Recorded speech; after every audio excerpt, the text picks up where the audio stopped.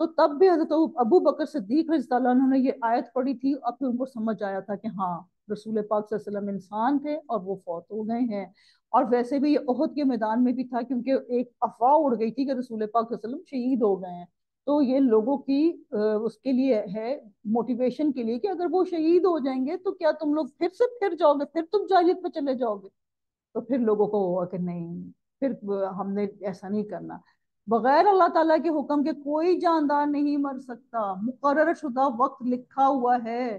دنیا کی چاہت والوں کو ہم کچھ دنیا دے دیتے ہیں، اور آخرت کا ثواب چاہنے والوں کو ہم وہ بھی دیں گے، اور احسان ماننے والوں کو ہم بہت جلد نیک بدلہ دیں گے۔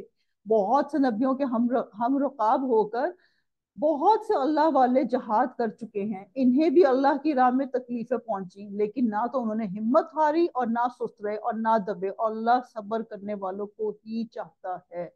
تو اللہ تعالی ہمیں ناگوار باتوں پہ بہترین صبر کی توفیق دیں۔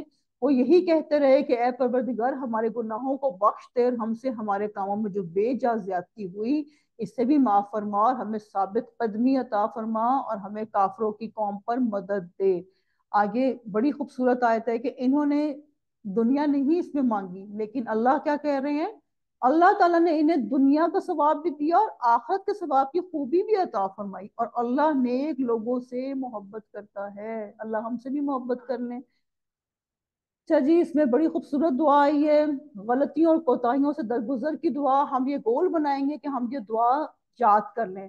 ربنا اغفر لنا ذنوبنا واسرافنا فی امرنا وثبت اقدامنا وانصرنا علی القوم الکافرین۔ اے ہمارے رب، ہماری غلطیوں اور کوتاہیوں سے درگزر فرما، ہمارے کام میں تیرے حدود سے جو کچھ تجاوز ہو گیا اسے معاف کر دے، ہمارے قدم جما دے، اور کافروں کے مقابلے میں ہماری مدد کر۔ ال عمران 147۔ اللہ تعالیٰ آپ کو دنیا کے ساتھ آخرت بھی دے دیں گے انشاءاللہ۔ اچھا جی، اب ہم جلدی سے تھوڑا چلتے ہیں۔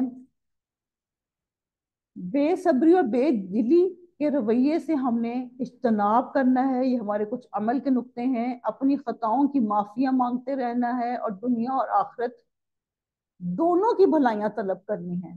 ربنا آتنا فی الدنیا حسنہ وفی الآخرات حسنہ وقنا عذاب النار۔ یہ سورہ بقرہ میں ہم نے پڑھ لی، آیت 201 ہے غالباً۔ اچھا جی، رکوع نمبر 16 آ گیا، آیت نمبر 149 to 155۔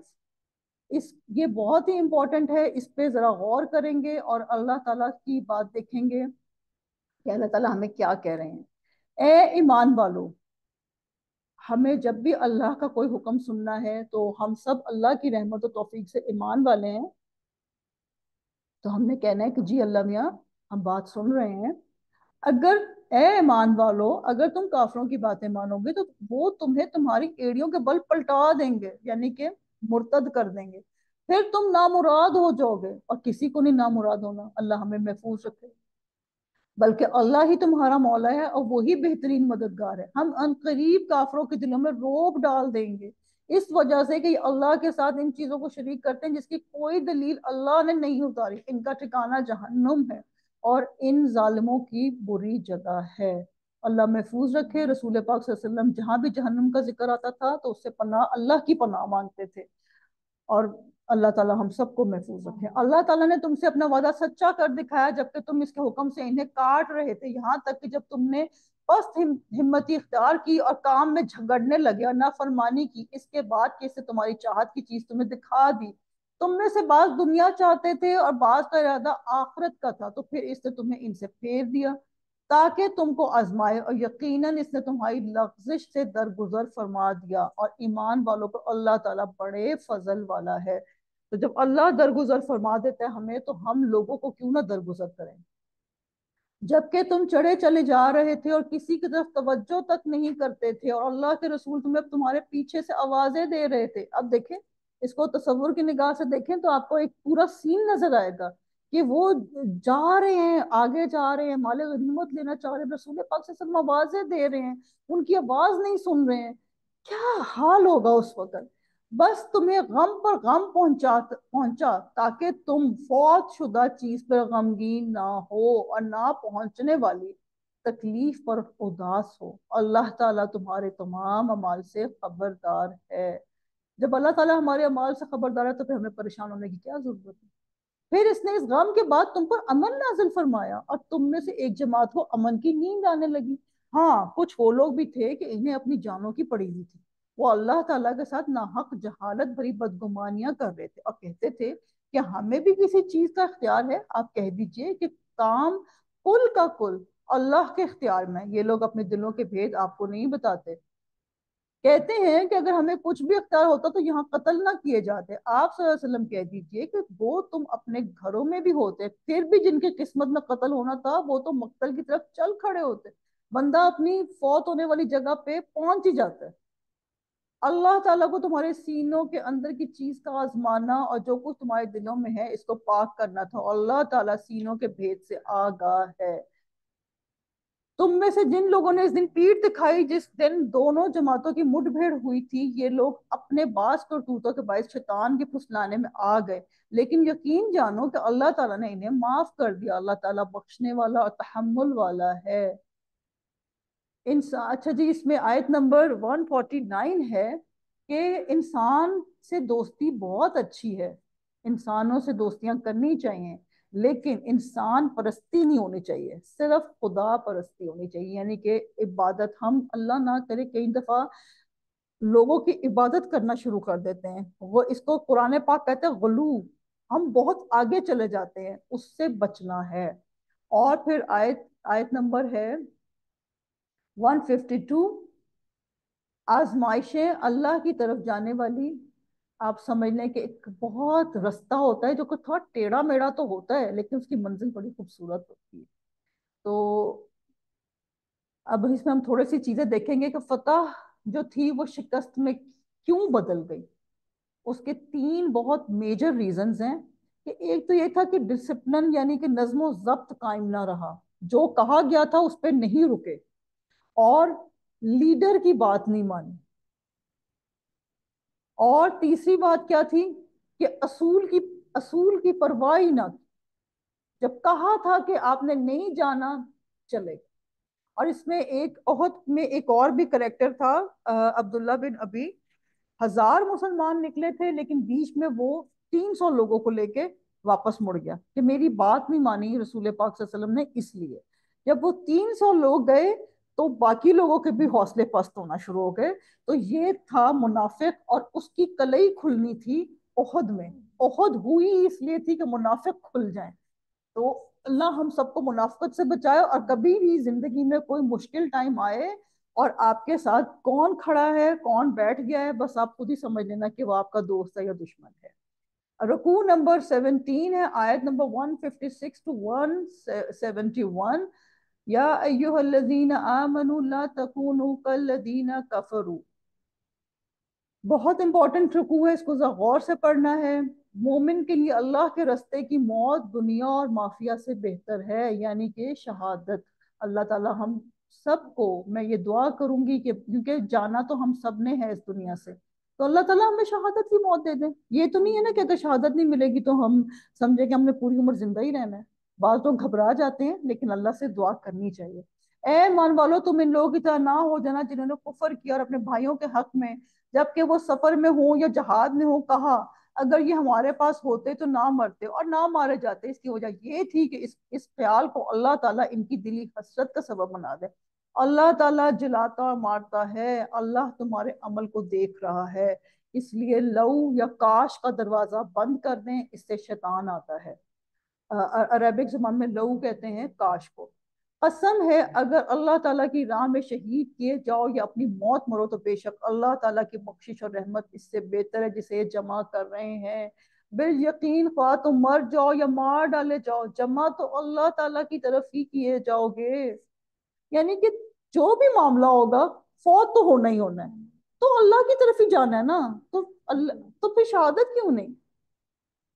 اللہ تعالیٰ کی رحمت کے باعث آپ صلی اللہ علیہ وسلم ان پر رحم دل ہیں، اور اگر آپ صلی اللہ علیہ وسلم بد زبان اور سخت دل ہوتے تو یہ سب آپ کے پاس سے چھٹ جاتے۔ سو آپ ان سے درگزر کریں اور ان کے لیے استغفار کریں، اور کام کا مشورہ ان سے کیا کریں، پھر جب آپ کا پختہ ارادہ ہو جائے تو اللہ تعالیٰ پر بھروسہ کریں، بے شک اللہ تعالیٰ توکل کرنے والوں سے محبت کرتا ہے۔ ادھر اللہ تعالیٰ نے لیڈرشپ کوالٹی سکھائی رسول پاک صلی اللہ علیہ وسلم کو کہ آپ اس پہ نرم رہیں، ان سے مشورہ کریں، استغفار کریں، درگزر کریں۔